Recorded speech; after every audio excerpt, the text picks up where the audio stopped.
It looks like we're live. What's happening, everybody? Hope everybody's having a fantastic whatever day you're watching this. Coming up on Memorial Day. So, very happy Memorial Day to all of my veterans and first responders out there. Thank y'all so very much for your service. Wouldn't be here without you. Now, guys, it's going to be a little bit of a short show, I believe, this evening. I'm actually out in the shop working on the GSXR 750.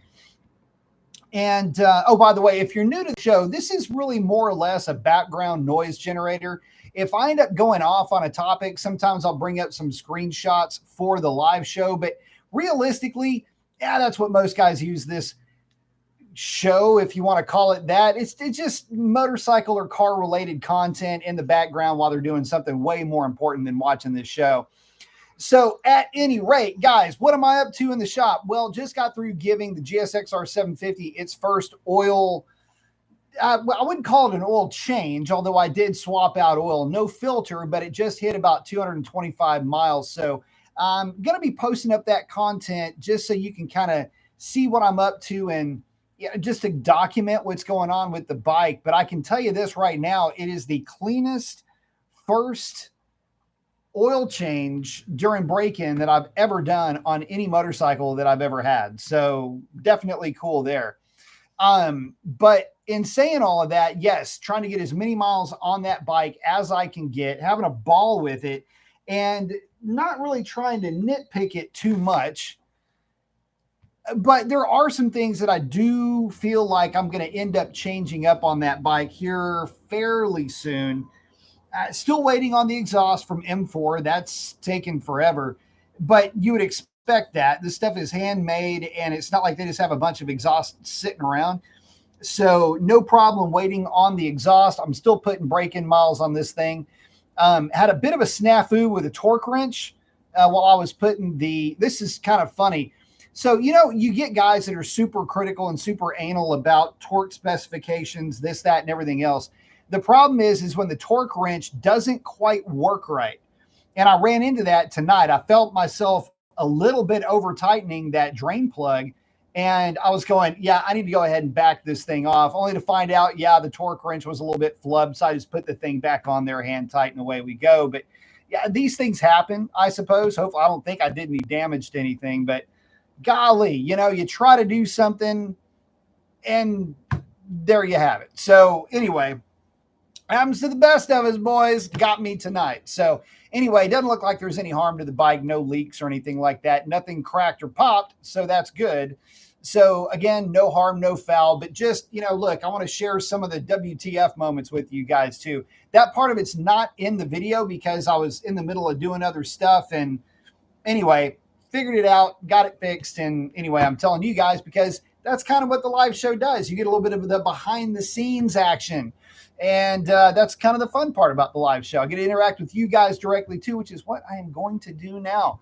So first in, Ryan is in. What's up, man? DM is in saying good evening, chat and friends. Oh, got the bald guy with the flex and the specs. I like it. Person chat 6 is in. What is up? Got the flex and the specs as well. DM is in saying hello to Ryan. Ryan tells, hey, also ETA on Wings Wednesday. I may start doing that. Mainly because it's kind of a fun topic. We can talk early war engines. We can talk about the technology behind them, the why behind the what that you see. Like, why is a 1710 considered to be not as good as a Merlin, even though stylistically and architecturally they're very, very similar? And there is only one real good answer to that, by the way. There's a lot of cool stuff that we can talk about. And so, yeah, we can always talk about that whenever y'all want to. Person chat 6A, been traveling, and now you have a beard. Santa suit in your future? I'll tell you what, at the rate that I've been eating, maybe. I'll grow this thing out every once in a while. DM saying, B Mason, the new Speed Vision channel. I miss Speed Vision a lot. That was a great channel. Ryan saying, Mancini and Aprilia RS4 in person. That thing is sexy, the 2025 model. So that's what a buddy of mine has. One of the guys that I ride with rocks an RSV4 factory. nice ass bike. And by the way, very few motorcycles could claim to have a better soundtrack than that bike. Ryan's checking in with Itch. DM's asking, right? Have you heard it? It's the best. It is so good. So one of the best sounding motorcycles I have heard, and I'm around that bike fairly regularly. And with a Cat Delete and a Spark can on the back of that bike, it sounds freaking phenomenal. Very stoked anytime I get a chance to see that bike. Now I don't want to get too deep into what it looks like when I run him, but it's not really a fair comparison, I guess, for him. Anyway, top speed and all, or at least acceleration to 18x mile per hour. But so that's where the GSX-R 750 is. And so I don't really want to, I know I've been doing a ton of 750 content.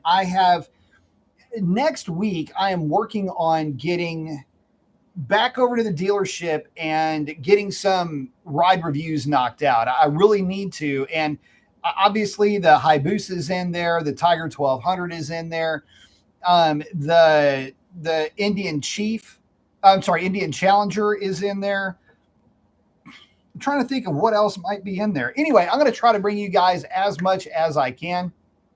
A special guest may end up being my old Katana. The Katana may make it to the party as well. But with that, guys, that's kind of what I'm up to with the bike scene just personally on my end. What I will say is, there as it does pertain to bikes, middleweight class is trying to heat up a little bit, especially if you're coming from a European market perspective. The reason why I say that is Suzuki looks like they're going to make the GSX-R 600 and 750 Euro 5 compliant. There's also talk of the GSX-R 1000 also getting Euro 5 certification. Now, as far as when that's going to happen, it's a little bit up in the air. We've been teased that it was going to be 2026. It may end up actually being 2027. But at any rate, that is kind of the direction that Suzuki is taking right now. And that's a good thing. Anytime you can start seeing the middleweight sport bike class start to claw its way back into favor, I'll tell you what, guys, that is a very good thing to see. And I also have to say that, and Ryan's talking about the 2026 CF Moto 750. Yes, that one is supposed to be making it across the big pond as well. But the funny thing is that there's some bikes that are curiously absent right now, at least from media coverage. With the R9 seemingly getting the lion's share, it looks like the V2 Panigale and even further down the trough, the RCR 990 from KTM, which for understandable reasons is also not getting too much press. But it's weird. The Panigale you almost get the feeling that bike was like a placeholder for the R9. And it's kind of understanding in a way why, because of the expense of the Ducati. I'm sorry, but money does play a part, especially when we're talking about middleweight sport bikes. A lot of guys can't afford a leader class bike. A lot of guys, their skill set can't afford a leader bike, but their pocketbook can't either. And so there's the middleweight sport bike class for you. Great bikes, all in the same. But that V2 Panigale checking in at $17,000, man, that's leader bike money right there. And I think that bike, even though Ducatistas will kind of fall over themselves to spend money on a bike that they like, I got to tell you, there's a lot of folks that are looking at it and they're kind of scratching their heads a little bit, not too into that bike, at least by all accounts. Even as good as it is, it just doesn't seem to be catching all the love that maybe you would hope. In fact, I'll take it even a step further. One of the weird things is that you haven't seen a V2 Panigale V R9 factory stock head-to-head with a GSX-R 750 thrown in there just for good measure. Boy, what I wouldn't give to be the guy that got the call to bring his GSXR 750 to wherever, God, please make it be Thunder Hill. Could you imagine getting that call? I'm waiting with any journo that would like to bring me on board. Have bike, will travel. So anyway, guys, the funny thing though, just getting back on track here, the R9 is getting all the pub, but strangely enough, the R9 that you see racing in factory super stock class has hardly anything to do with the bike that you see in the showroom. And this is where a lot of V2 Panigale guys, GSXR 600, 750, this is where everybody that is in that class starts to just kind of scratch their heads a little bit, because where everybody else is kind of a neutered version of the bike that you would buy, the R9 is about as tricked out of a version of that bike as you can possibly get. Different swing arm, different intake tract altogether, different cams, different compression ratio. The list goes on. It's so far removed from the bike that you would normally expect to buy that it almost makes you wonder, does it even really truly qualify? There's no homologated Ram Air airbox for that bike, yet they're using one. Just because whatever it is, the different swing arm that they're using, just because that is on another bike, it's not available. It's a parts bin number, but it's not available for the R9 itself. So what gives, right? So anyway, you start to look at it and you kind of scratch your head a little bit and go, okay, here we go. But the real taste, where the rubber meets the road, where the proof and the pudding come together, that is on the street. That's the bike that you're buying right out of the showroom floor. And golly, guys, I got to tell you, it's going to be hell to beat the V2. I'm not even going to bring the GSXR 750 into the conversation like I just did by saying I wasn't going to do it. But the V2 is so astronomically good just by the way that you buy the thing that I wonder if you bought an R9 and did all of the doodads, contraptions, and whatnots, even not including camshafts or shorter head gaskets or all the other goofy, just all you did was send the thing out into the world with some of the hot rod parts with a tune up against a bone stock Panigale. I'd be curious to see how that played out, because by all accounts, the V2 Panigale is really stout, maybe even underrated in terms of horsepower, which wouldn't surprise me. It is a Ducati after all, but it's so good from a riding perspective that you almost wonder, is the R9, is the hype really worth it? Is the hype train going to finally come to a halt with that thing? We'll see. I don't know, but I can tell you that it's getting weirder and weirder the more that bike seems to get the press.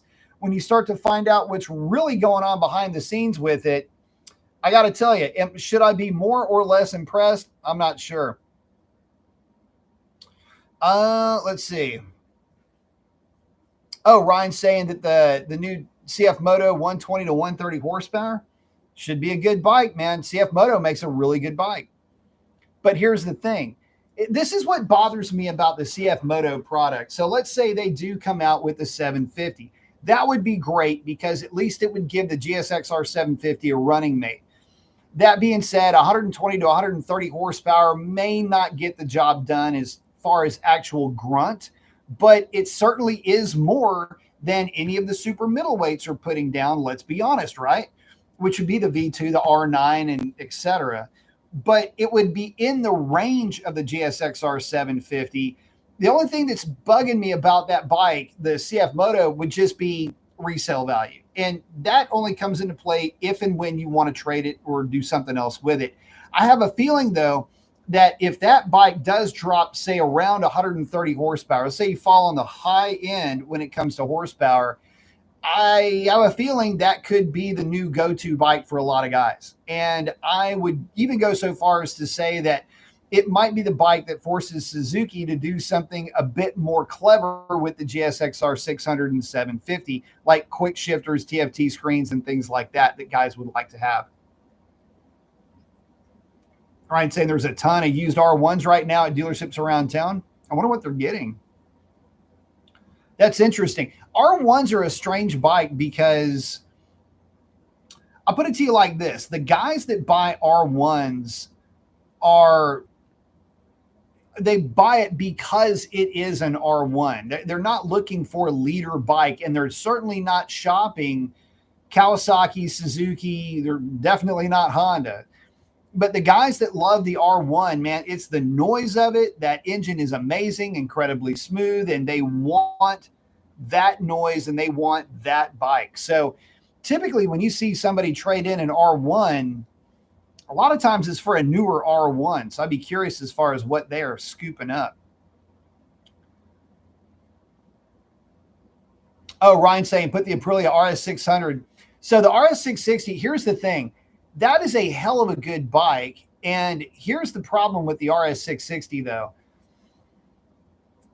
If it's a parallel twin, and damn, if the RS660 would be disturbing if it was RS760 or RS800. If they made a big bore P2, the likes of which like KTM has done with the RCR 990, that would have been something spooky. That would be the bike that would scare a lot of folks, because now you would be talking about, because the RS660, it's a legit 100 horsepower in a world where, actually it's a little bit more than that, in a world where the entry level middleweights are all sub 100, like right at that 100 horsepower mark.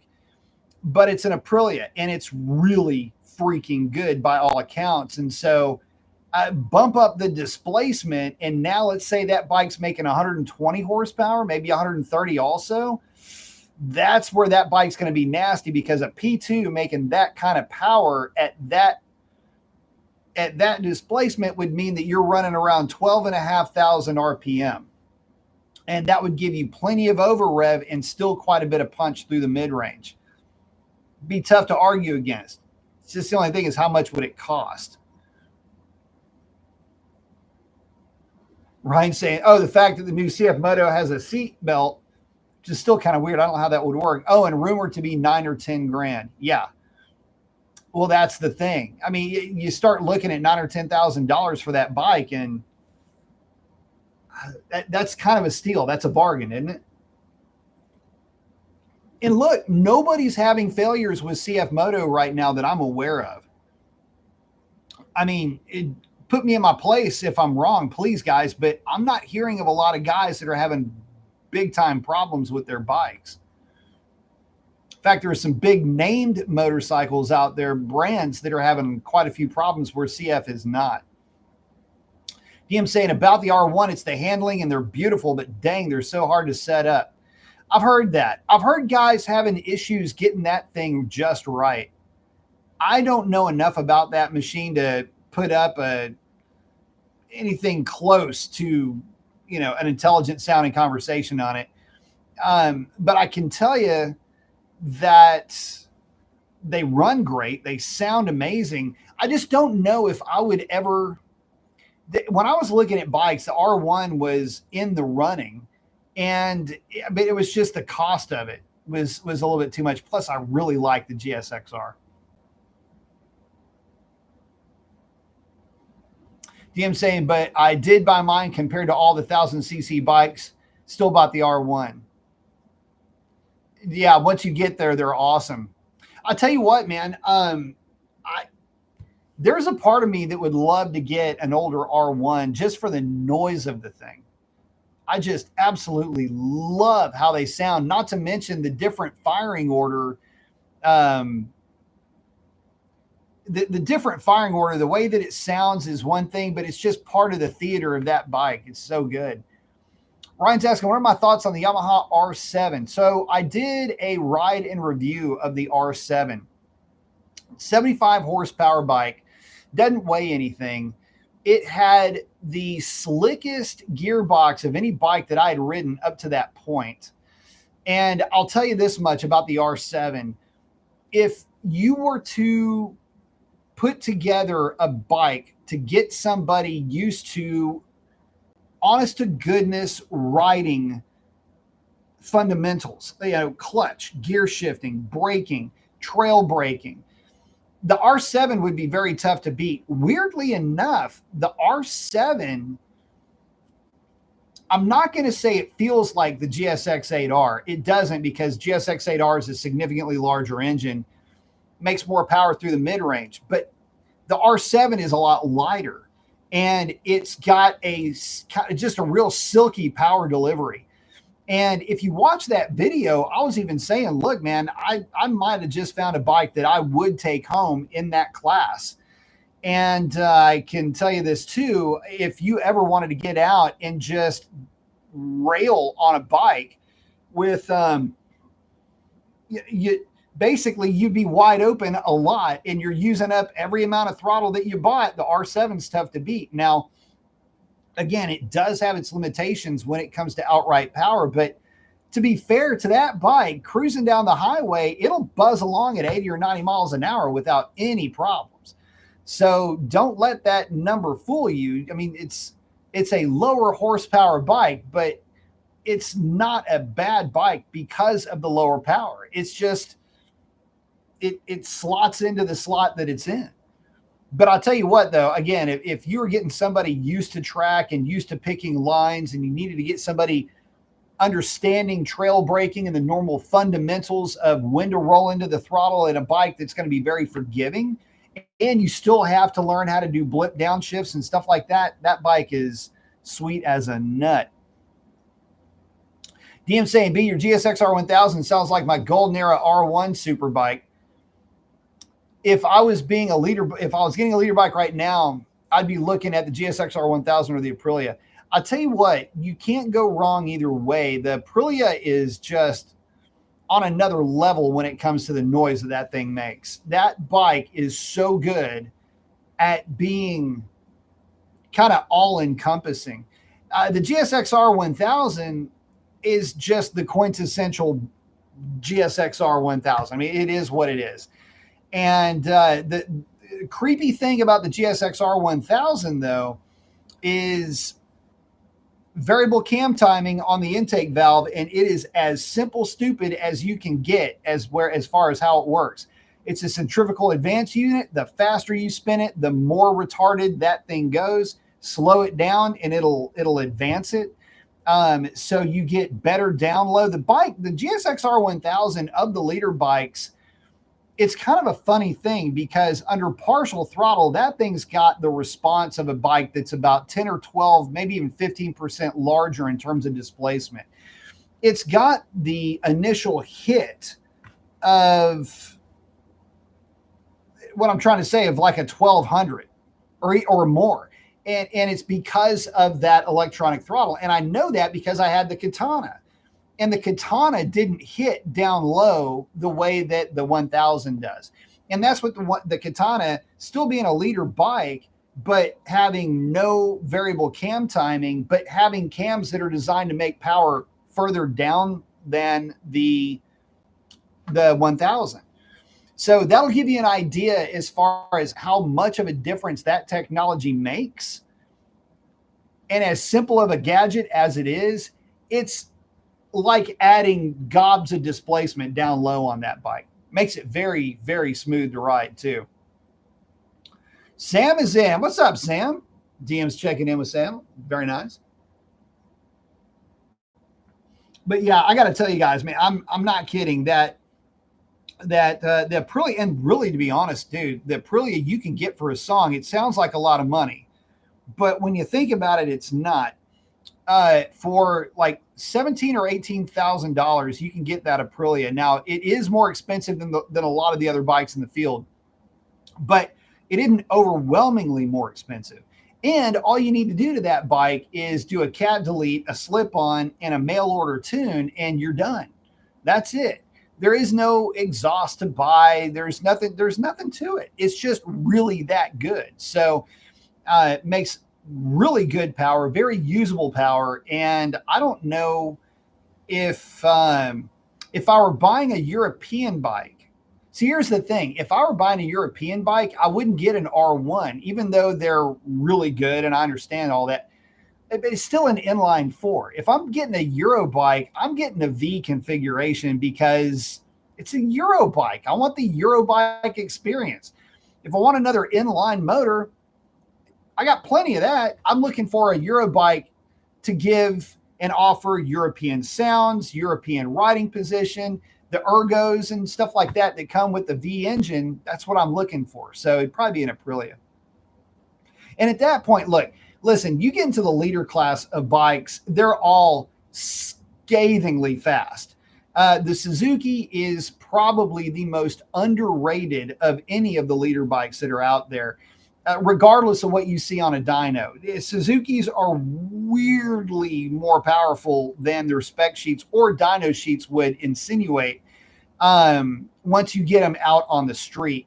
The Yamaha is the same way, by the way. This isn't a scenario that the Suzuki has a monopoly on. The R1 kind of follows suit with that too.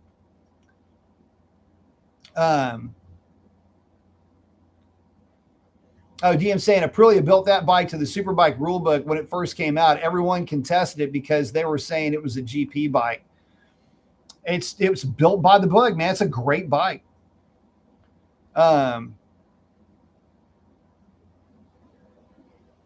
Ryan's thoughts on a BMW bikes. That's the only German brand of bikes that I know. What else is there? I can't think of any. Just right off the top of my head, BMW is the first one that comes to mind. Bullet's asking, why not a Boxer engine? The only downside to I love Boxers. The older Boxer bikes are really good. Matter of fact, the same guy that has the Aprilia that I ride with has the BMW R1200. What the hell is that thing? It's a fairly rare bike. It's an older bike. But it's their sport bike. Pretty killer bike from back in the day. I can't remember what the hell designation it is. Anyway, being a Boxer didn't give him any issues as far as ground clearance or anything like that. I mean, he put that thing on the side of the tire and let it rip. So, but the Boxer, the only weird side about the Boxer though, is they do have the Boxer shimmy. And a lot of guys, basically, you get over that pretty quickly. It's just a characteristic of the engine. But it's still a twin. And so for a lot of guys, the twins just don't offer up the power that they're looking for.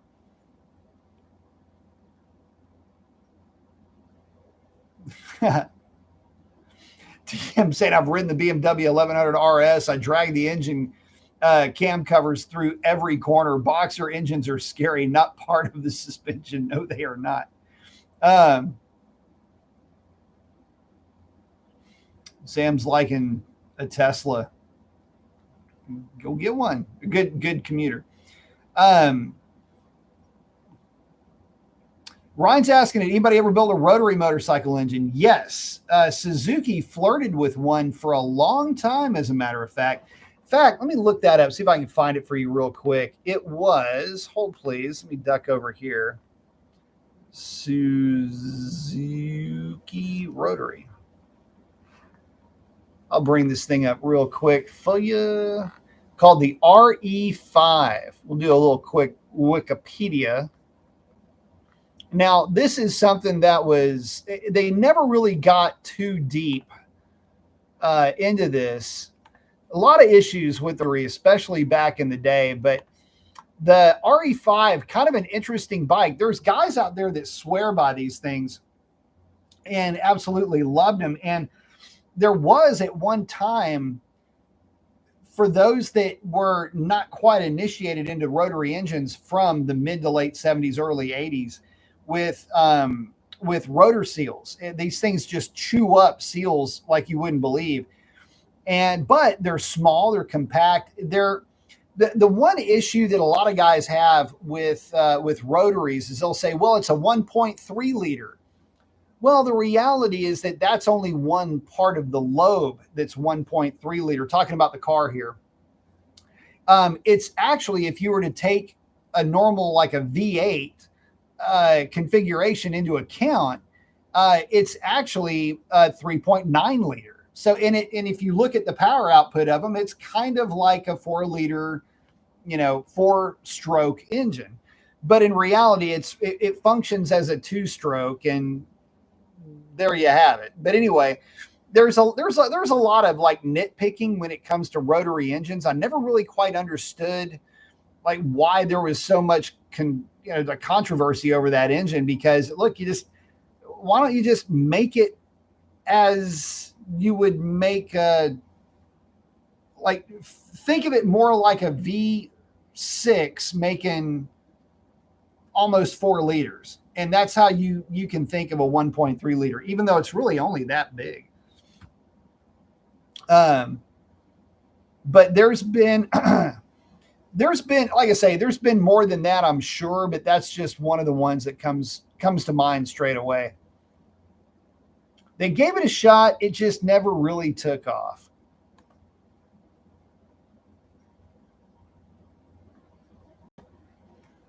Let me check back in with you guys. Oh, Ron's saying the seal issue is caused by lack in offset on the rotor. Oh, yeah, the 13B issues. I know a lot of guys I've known guys with 13Bs that ran them for years. Absolutely swore by them.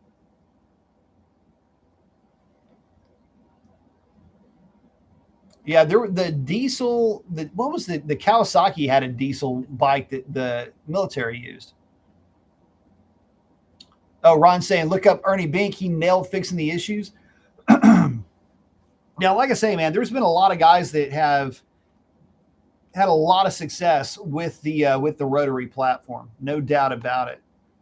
But with the bikes, manufacturers just didn't end up gravitating towards it. And then you get into the emissions part of it, and again, it's basically like trying to get a 2-stroke to work emissions wise. Plus, the other weird thing about a rotary is that you have a solid block, but you have a very hot spot where the exhaust is and a very cool spot where the intake charge is. And so there's always, this is all engineerable out, by the way, but initially way back in the day, you'd get case warping and some other goofy stuff that would happen. That it's just that back then they didn't have the technology, or they were still working through the details of how to make that engine work properly long term. That was another reason why it ended up getting kind of shelved. Sam saying, try them at a diesel road bike. I'm sure there was a lot of folks back in the day that had diesel bikes. But yeah, the rotary bikes, they just, like I say, they had too many issues and just could not get that technology off the ground, so to speak. Oh, fun fact, that's another reason why on the aviation side, rotaries never really took off. The time between total rebuild on a rotary is way short. In fact, there was back at one point for light aircraft, they were looking to try to use a lot of rotary style engines, whether it's single rotor, twin rotor, and the issue was the durability and the fact that that engine, when you park it at high throttle loads for long periods of time, that's where the case warp thing comes into play. So my experience with the rotary side of it comes more from studying why aviation never took to it, because it's touted as lightweight, very power dense, all of that, right? So everything that you would think would be great for either fixed wing or helo. But the reality is that just the engine technology itself lent itself to too many issues that would not have a redundant counterpart to it also. So in other words, if you have a total rotor failure, you have a total engine failure. Whereas if you've got one of the Lycoming air-cooled, 4 or 6 cylinders, you can blow one of the it's not some of the turbo planes have a rod hanging out of the side of the engine when they land, and it's the plane still had power. So there's a lot of goofy stuff once you start getting into that aspect of it. It's one of the reasons why that engine architecture just never took off on the aviation side.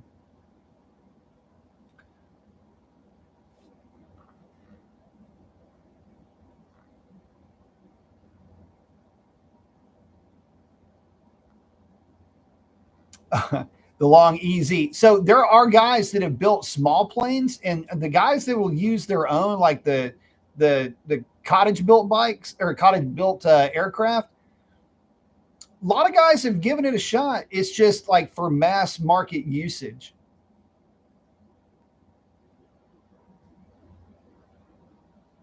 Oh, Sam saying the diesel road bike was made for the Indian market. That would make sense. Right, saying so many internal combustion. Oh yeah, there was a company that was marketing. What was it? It's an electric power plant for airplanes. Ron said, "Oh, the Long EZ is a short distance airplane, but the 13B worked well with it." I would imagine that it would. In the short term, it's a great engine architecture. Again, small, fairly power dense, but again, a lot of guys get a little bit sketchy when it comes to time for total rebuild. Tim saying, took my GSXR 750 to the drag strip at Willowbank last night in Australia. Very cool. So much fun. Did 11.1 at 127. He's 120 kilograms, so he's a big boy. Definitely a 10-second bike. Raced a GSX S1000 and beat him. That was cool. Very cool. Congratulations, Tim. Always glad to see guys getting their bikes out and getting it in a competitive environment. Ron saying, Long EZ, Burt Rattan. Let me look at that. Let's see. Let's check this bad boy out. Oh, I remember these. Yeah. So let me show you what he is talking about. Very cool airplane. These things used to buzz around here all the time. Let me get back over here.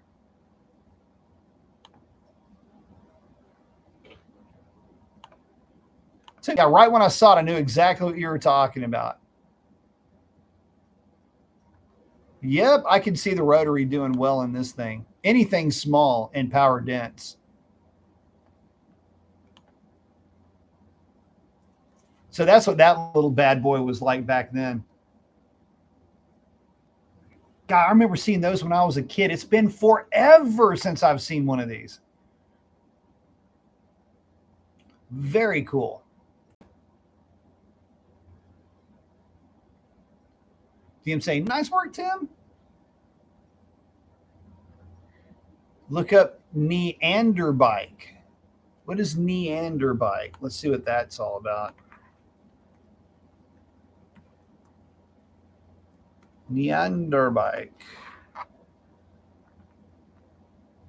Oh, here you go. Let me get this thing pulled up real quick. I might be off screen right now. Bear with me. Hang on.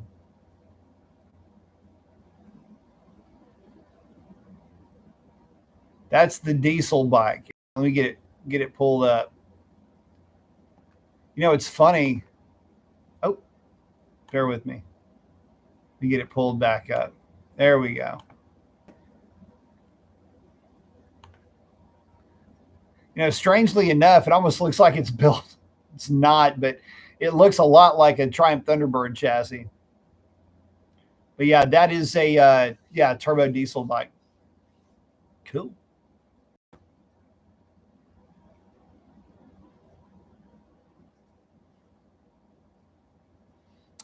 So Ryan, you're asking how come no one's found a way to get a trickle charge from the EV from the paint job? So there have been folks that have taken what you would have to do. It's just the sheer square footage of solar panels that you have to have. Each solar cell can only draw in so much power from a photon. The efficiency is just what it is.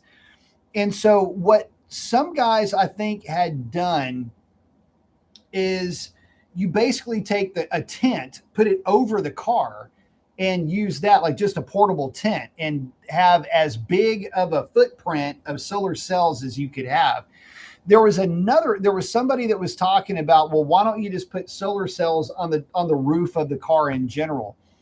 The reason they don't is because there's not enough square footage up there to really get you a whole lot of a charge. And it adds a lot of expense without giving a whole lot of a benefit. But it can basically do one thing, and that is to run a fan. And like, let's say, for example, you wanted to keep the car cool.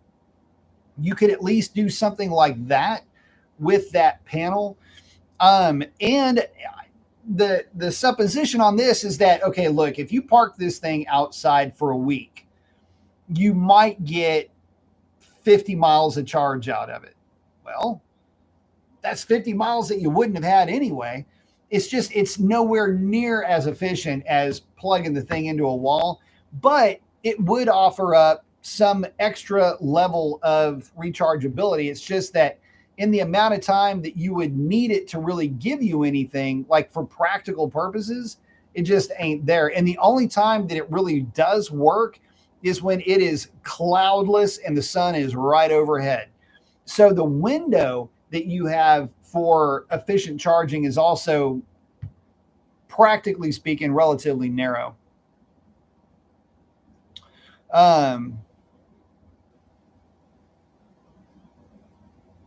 Ron saying the Meggola, very interesting bike, radial engine housed in the front wheel. I'd seen that before when I was a kid, and I remember that one too. Now that is a true, hold on, let me pull this up. Bear with me just a second. Let me get this thing pulled up for you guys. So let me show you what he's talking about. Now this is a true rotary engine in that the engine itself is spinning, if memory serves me correctly. That one up for you. Come on, you thing. Here we go. So yeah, and matter of fact, let me do something a little bit different. But yeah, that's definitely old school there for you. Front wheel drive and all. But yeah, if it's a true rotary and radial rotary engine where the whole engine spins.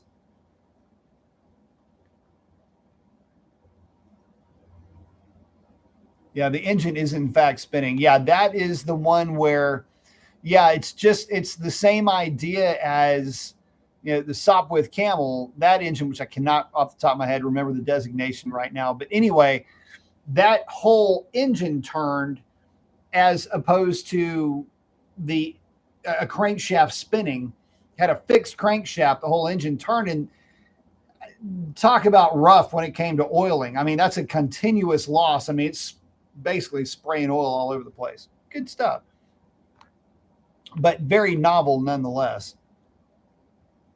You had to turn you had to turn the tire to start it, no clutch. And didn't that one have it was an ignition interrupt, just like the airplane. If memory serves me correctly, there wasn't a throttle. It was on or off, and you ran it with an ignition cutoff switch. So it'd be brrr, brrr, brrr, and that's how the thing ran. Kind of interesting. Sam saying that parallel twin turbo diesel on the Neander. That's what makes it look like the old T-Bird. By the way, the T-Bird has sold, and it really cool who ended up getting it. So very stoked about that. But yeah, a lot of cool, very cool technology back in the day. Also, if you look at the seat on the Hard Rock Sand, long time no see, buddy. If you look at the seat on the Meggola, the spring is fully compressed right now, and as your butt goes up and down, that piston actually extends the spring out, and then the spring snaps you back in, presumably. So very cool stuff with the really cool stuff with the older, more vintage bikes. And I got to tell you, I really like riding super old, super sketchy, super, you wouldn't ever call them fast, but you have to remember that fast is a very relative statement. I look, I had a UD cab over flatbed truck, right? It was doing great to do, I don't know, it would eventually get to 75 or 80 miles an hour. But that truck was horrifying above 70 miles an hour, man. I had that thing airborne a couple of times over some expansion joints. I mean, it was sketch level midnight, but it wasn't fast, but it was definitely hairy and scary. And that's how these older machines are. Any chance you get to ride a vintage bike, they can't fast, all that nonsense goes out the window. You're just looking to try to survive the experience at that point. Hard Rock saying, happy Memorial Day weekend. Happy Memorial Day weekend.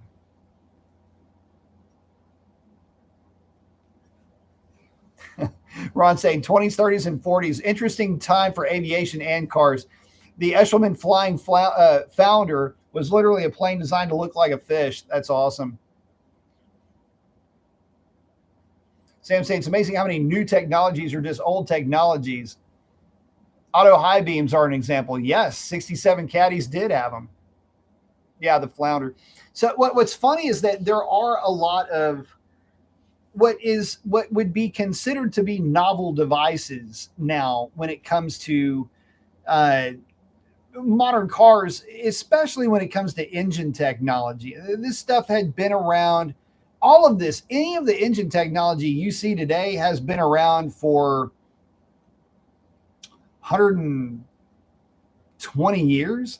There's nothing that is out now that was not a known entity back then. The only things that were keeping you away from a true electronic fuel injection was they didn't have the computers yet, but they had mechanical fuel injection.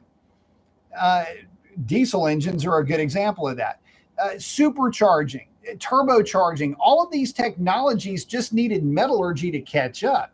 Hemispherical cylinder heads were the norm back then. Overhead camshafts were a lot easier to deal with than cams and blocks, especially for field mechs who've got to be able to tear something apart very quickly and put it back together in the span of 15 minutes to an hour and a half. It's a whole lot easier to do when everything you need to put your hands on is right there. So, yeah, overhead camshaft, 4 valves per cylinder, hemispherical cylinder heads.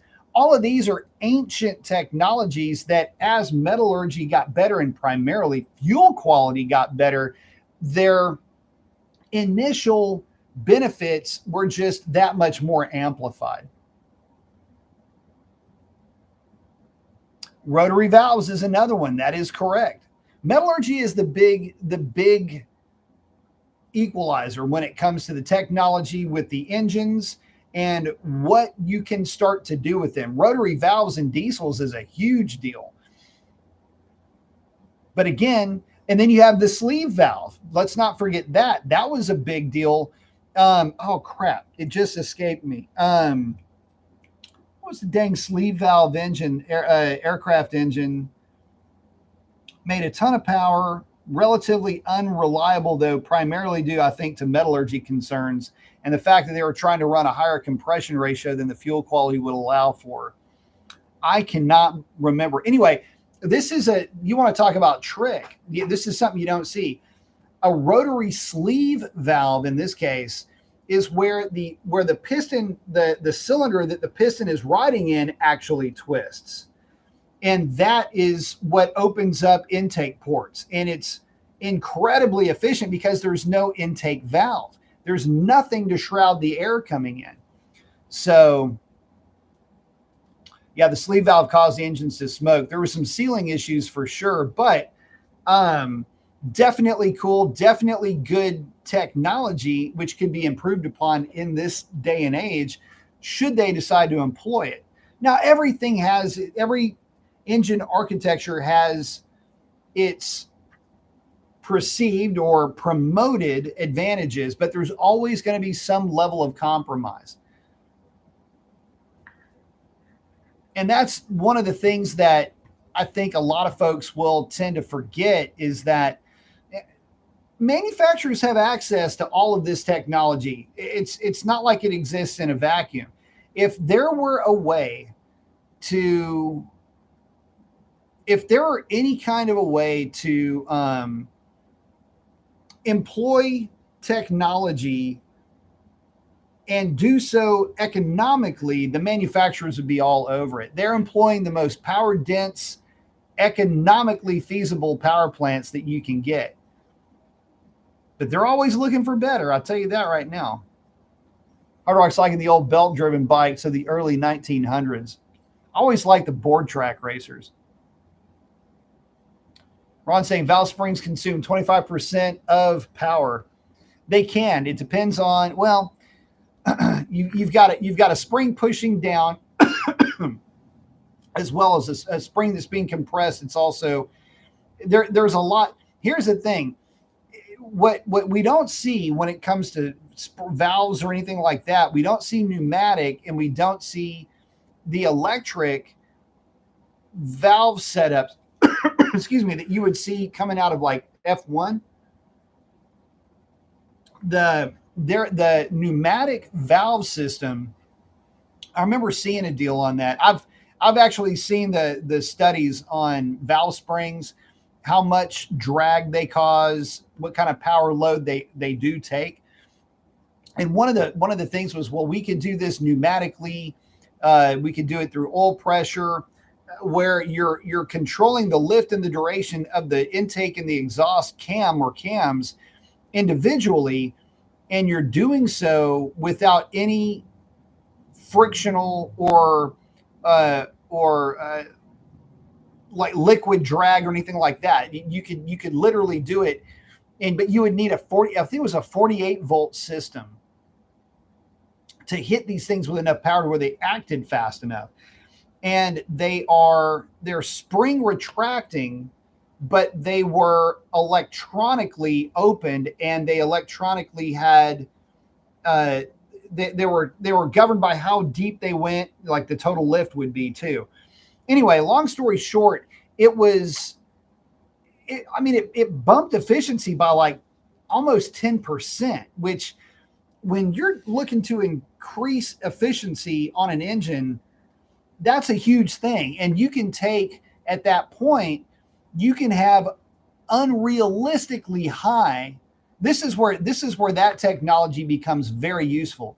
You can have direct injection, pneumatic or electronically actuated valves as opposed to mechanically actuated valves, with all the technology to go along with it. And you can bump compression to like 14 or 15 to 1.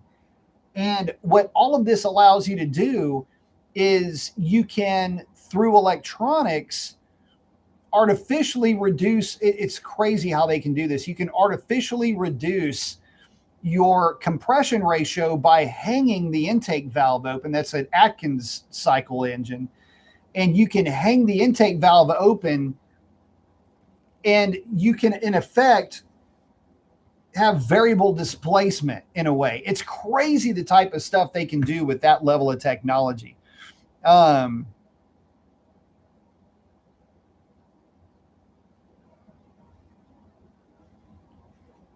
Oh, Ron's, yeah, the blowers. Well, the funny thing about, the Roots blower, a lot of people don't realize is the Roots blower, it's literally just, this is the funny thing. It creates an amount of boost on a 2-stroke diesel, but the only reason why it existed was to move air through and into and through that engine.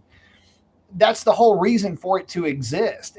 All 2-stroke diesels at one point had either a centrifugal or a positive displacement supercharger. The Roots at that time was just a good, efficient way of transferring a fluid, in this case air, from atmosphere into an engine that really, to get air into it naturally would just be convoluted with the route that it had to take. The blower just made that act of drawing air into that engine more efficient. Wasn't really a boost generating thing when it was first developed. So I mean, it's kind of, it's kind of weird how that ended up getting into like how that technology wound up with cars. It's also weird how the rotary vane type superchargers never really caught on either. If you're not familiar with what that is, a rotary vane supercharger, if you can imagine a jet engine just made smaller, with all of its series of the little fans, for lack of a better way of putting it, keeping it easy, with all the different stages with a single discharge on the back. That's all it is. But they never really took off, which was kind of weird to me. I always thought that was a cool technology too. Russell Bork's engine, not familiar with that one. Let's check that out. Russell Bourke. Let's check that out. Oh. Bear with me, guys.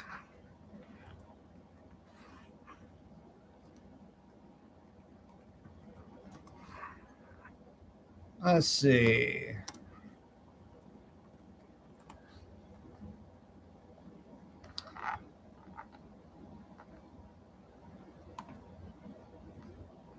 Oh, wait a minute. This would have been, hold on, let me get back to you guys. The same one I'm thinking of. Let me share the screen with you guys real quickly. Bear with me.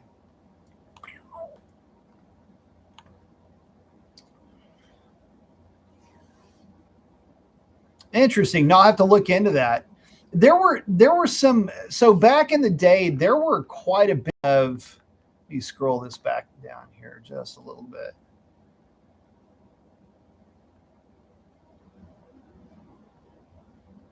Yeah, that is some, there we go. So whenever, this is kind of an interesting thing, whenever you get into some of these more novel approaches, we're looking at right now what would be what we would call the crankshaft.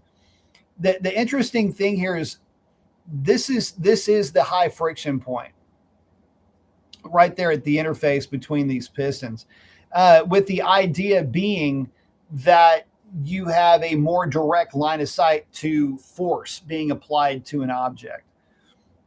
So this is pretty cool. There's a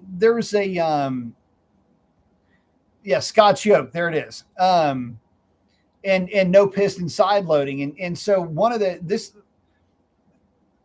is one of the technologies that, and this also would apply to opposed piston engines. In some cases where they had the same kind of deal as this rotary type thing that the two opposed pistons would ride on. But in most opposed pistons, it's still separate true crankshafts to where they're spinning. It's just the pistons slam into each other. Diesel applications back in the day, stationary engines primarily because they're kind of heavy.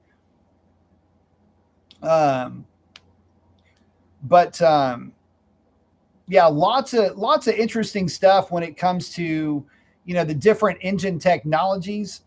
The funny thing is that, if there were true efficiencies to be found, we would see these technologies employed today. I feel like it's kind of strange. Again, you get into what's economically feasible, what's the true power density. There was another one. What was it? It's the one where you had 6 cylinders, but it looks like it's a 6-cylinder, but it looks like a revolver, right? And the whole system runs on, and this was an aviation setup, and the whole system ran on this revolving like star gadget. Anyway, there's so many crazy engine designs that and there's something new all the time. There's even newer versions of the rotary where they use, instead of the flying Dorito, they use it's actually an inverse of that, where it looks like a beam flying around in there.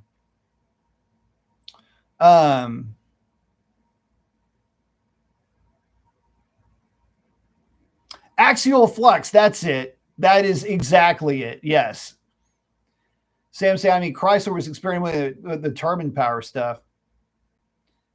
Use a swash plate. That's what it is. It's, if you've never seen that, in fact, let me pull that up. I'm going to pull this. This is a trippy looking engine. I haven't even thought of this engine in forever. Let me pull this one up for you. Let me see if I can get a, hold on. This is actually pretty slick. Hold on. Let me see if I can get it to pull up. There we go.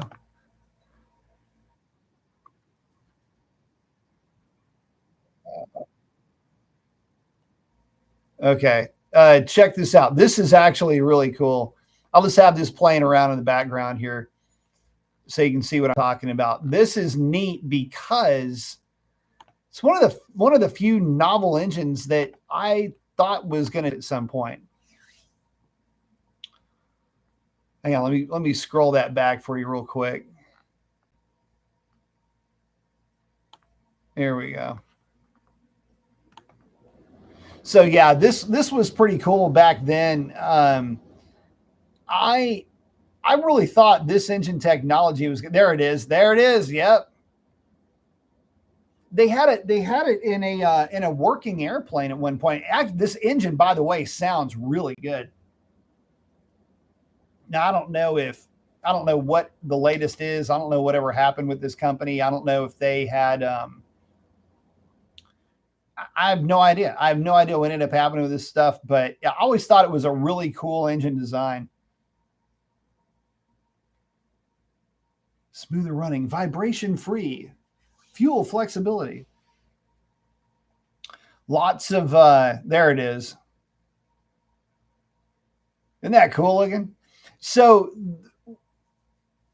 I don't know the ins and outs of final efficiency figures with this, but it is an absolute gem of a thing to take in. Like just the technology and the thought behind this thing is just absolutely nutty.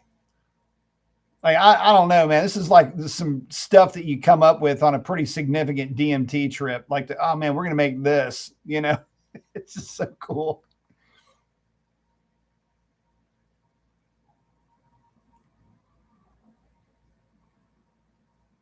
Oh, Ron saying Duke engine had so little vibration, they could leave a nickel on the side of the engine while it ran.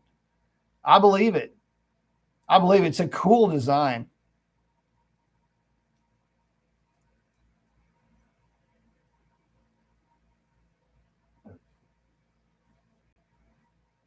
Oh, so Sam's talking about the last turbine-powered car. Not sure. Like I say, I haven't. The problem with turbine engines is just their lack of efficiency in general at low speeds. They're very efficient once you spool them up. I'll tell you what, a Stirling engine would be interesting to see if you could actually make it work. Like scalable, you know, something you could make work. Stirling engines are pretty cool. I know they were trying that in submarines. Stirling engines pretty crazy to watch. We used to play with them. You'd have them, hold them in your hand and have them start getting after it. Cool stuff. Hard Rock saying, I remember talking to you about the Pinhead Hemi that never made it to production. There was the ball stud Hemi. Ball stud should have been Dodge's next engine, in my opinion. And the only one that is in existence was in Houston, Texas. And then somebody bought it, but that car is still in Texas somewhere. And they went in, there was a machine shop that did some work to it. Apparently they did pretty good. Anyway, the closest, if you ever want to see what a ball stud Hemi would look like and what it would run like, you don't really have to look much further than a big block Chevy. Because if you think about it, the ball stud is more or less a canted valve design with offset rocker arms, and that is exactly what a big block Chevy is.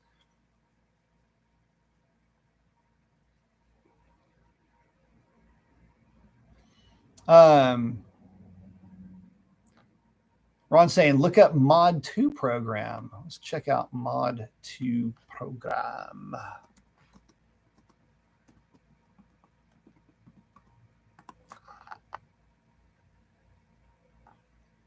Oh. Might need a little more detail on that, because there's apparently a lot of different Mod 2s.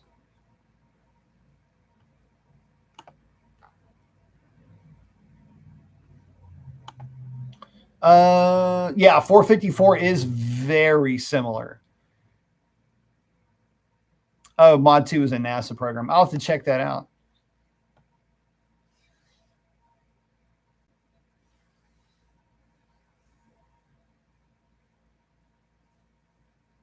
Ron saying the Avarti engine is interesting, but I have to wonder if they could have made that engine work with a barrel cam. That's another one I need to look up. Avarti. That sounds pretty fun. Let's check this out. Out of Washington. Oh, yeah, this one.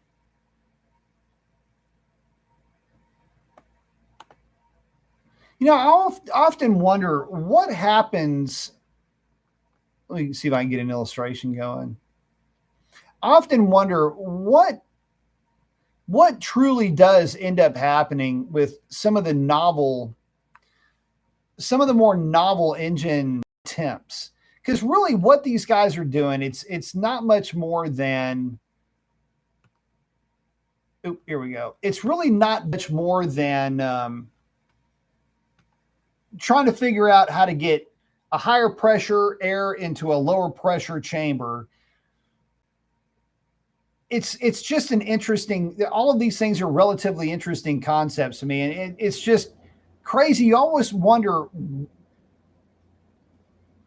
sometimes where they come up with the ideas. I've seen some stuff that's just going, wow. But the main thing that I look at when it comes to this is, you know, how can you scale up the production, and what is the true efficiency envelope of power plants like these?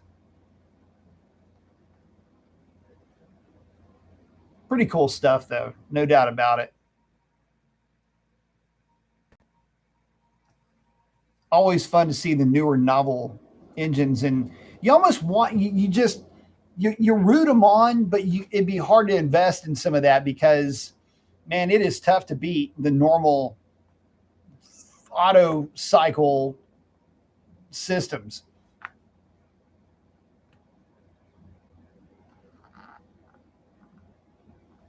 Oh yeah, right. Yeah, the complexity and nodes of failure. Yes, and that's the thing. When you start to look at the more novel engine designs, you start to discover that there are so many multiple failure opportunities, and each opportunity is, it's the percentage of failure is going to be astronomical in some of these things, right? Like, so you start looking at, talk about nodes of failure, but it's how components are loaded. And what looks like it would work great in one respect, like you have a huge increase in efficiency in one area, but then the transfer of that to workable power, there's going to be a high frictional loss to actually convert this power into rotational energy. All of that you start getting into, again, the overall efficiency window, and how is this thing going to, the other thing is, how do you lubricate it? How do you keep this thing alive? That's the other side of these things. So a lot of these guys are taking counsel in wine. Agreed. Ben Franklin told us, take counsel in wine, but resolve in water. In vino veritas, right? But yeah, no, you got to play with it. You got to, absolutely. Oh, the claims to be the one stroke. Yeah, that was. I remember that one. And then he came back and he's like, no, it's really not a one stroke. But yeah, I remember that one too. Oh, guys, with that, I have got to wrap it up. We are now coming in over an hour. Ron, thanks for chiming in, man. Good to see you on the show.